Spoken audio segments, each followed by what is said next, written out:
Tash. I'm the Regional Coordinator for Friends of the Hooded Plover on the Bellarine. Seeing something that's so vulnerable to other behaviours, whether it's human behaviour, habitat loss, it's really sad.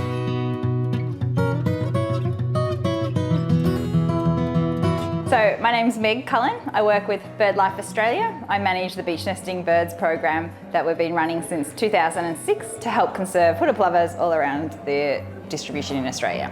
Hooded plovers are a small beach nesting bird. Then they breed laying their eggs directly on the sand in a little scrape, anywhere above the high tide mark up into the initial dune system.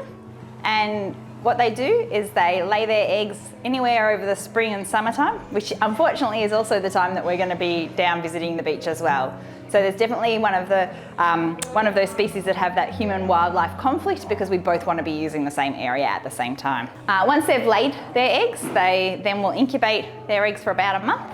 And once those eggs have hatched, then you've got tiny little chicks about this big that are running around on the beach, and they need to be able to find their own food, so they've got to be mobile pretty much from the time that they hatch. It takes them 5 weeks before they can fly, and that's a really vulnerable time period for them, those 5 weeks, because they're unable to fly from any threats or dangers that they might face on the beach. But they do have to have that mobility to be able to find their food, so they've got to be active. And the only real way that they can protect themselves from threats is by hiding, because they are really well camouflaged.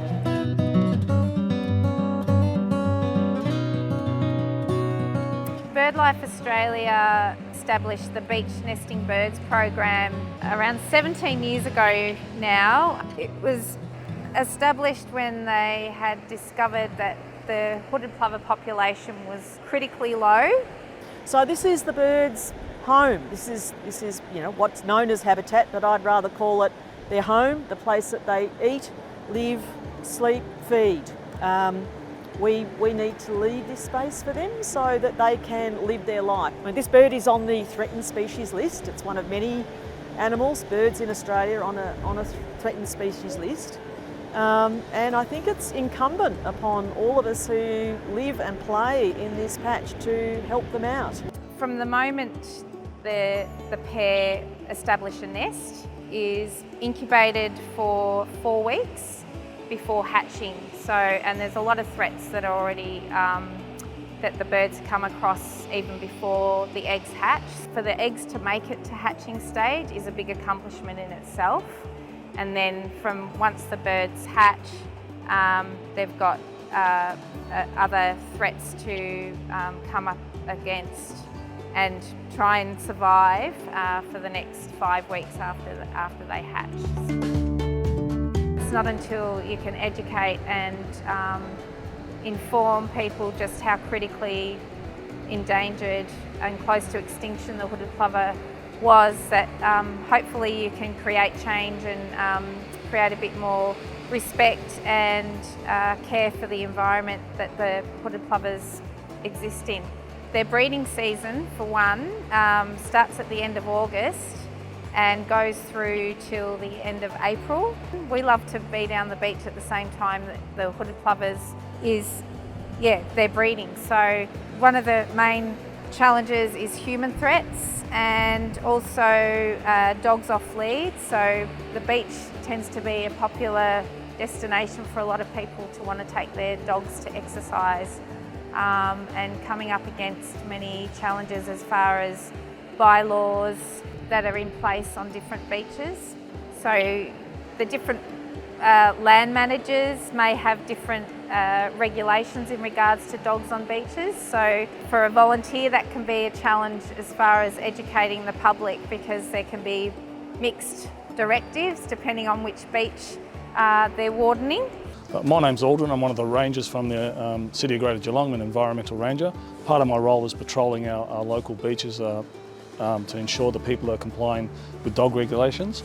Dogs are a threat to our hooded plovers. If they're off a lead, they tend to run up to the nest and chase the birds. They chase the parents off the nest, which then leaves the eggs exposed to the heat, and they may fail because of that reason. Often dogs are off lead and they could catch a bird and kill one of the birds, and And another thing they may do is trample on the chicks when they're running down to the water to get some food and things like that. So that's another one of the reasons why we need to be on the beaches patrolling, ensuring people are doing the right thing and having dogs on leads or not having dogs on beach at all during specific times.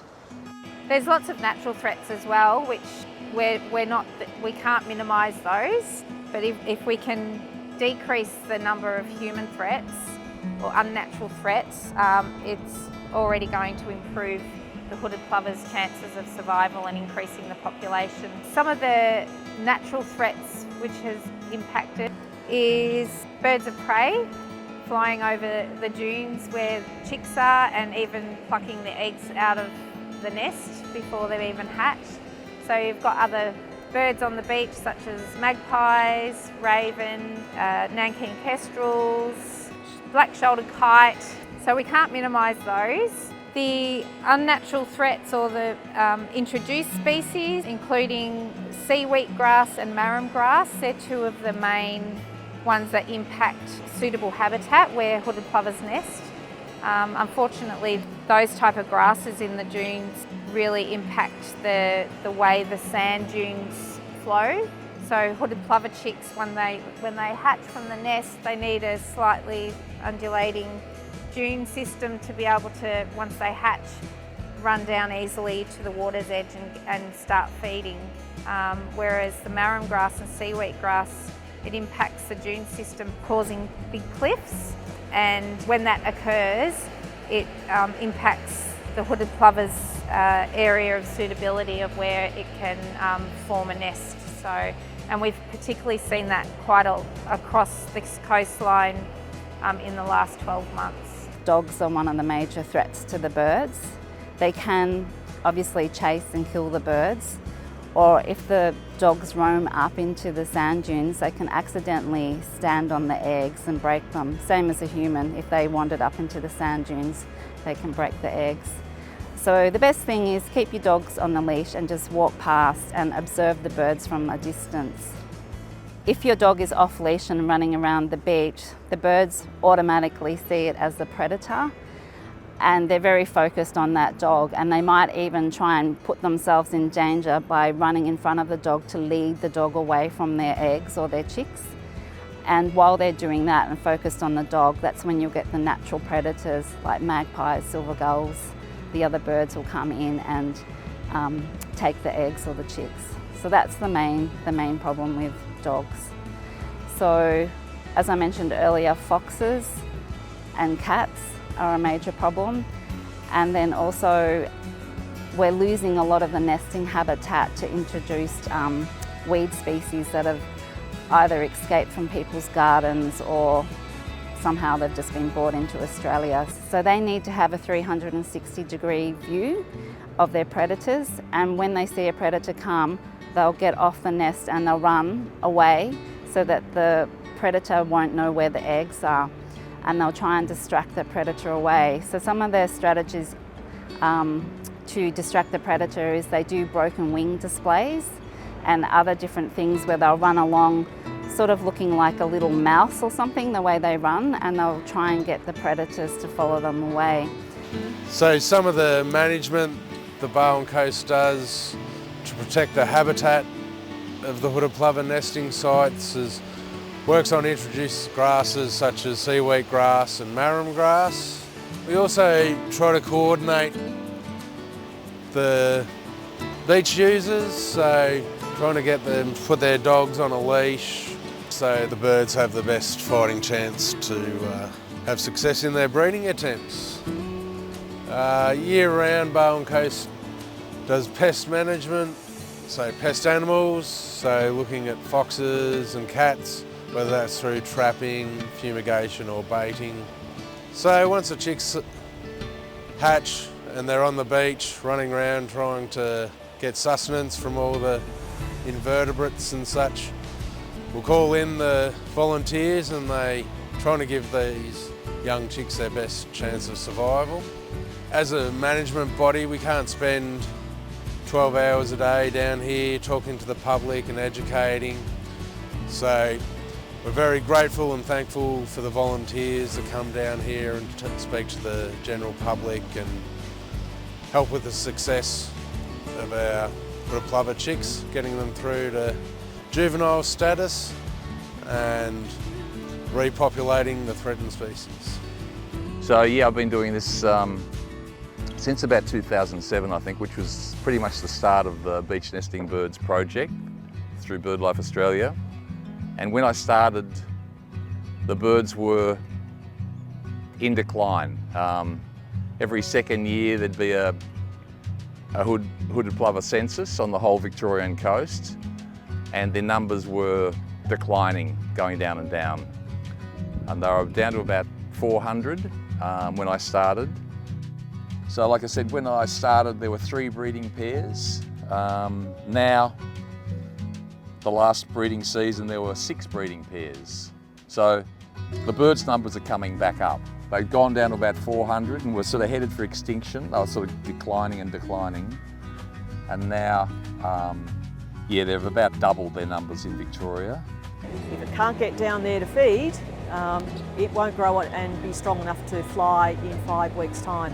So it's a bit like the Hume Highway, and the chick has to negotiate that Hume Highway. The people who walk through it are the buses and the trucks and the cars and the caravans, stopping that chick crossing the highway. So the more traffic we can keep out of that patch, the better a chance it's got to get down to the waterline to feed.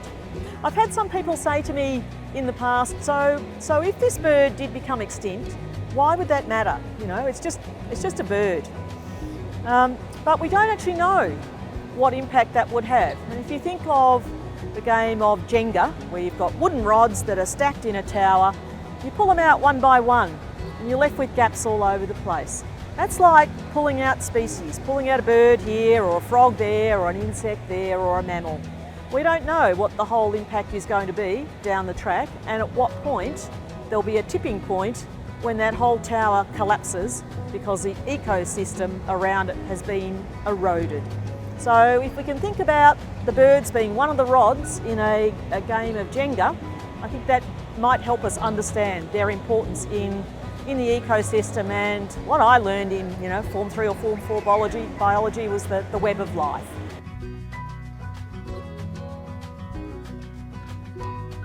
They've doubled, and that's due to this massive effort from BirdLife Australia and all the volunteers that have come on. Without that, they'd be under 400.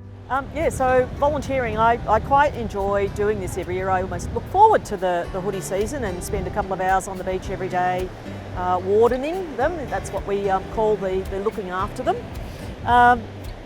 We get to talk with a lot of people who don't know about the birds. Local people might know about them, but they don't know all about the birds' lives, and particularly the critical parts. A lot of visitors are completely unaware, and they're really happy to help us out by just respecting that this is a bird's patch, and they can move 200 metres down the beach and go and swim and play in the water down there. So they're happy to do that.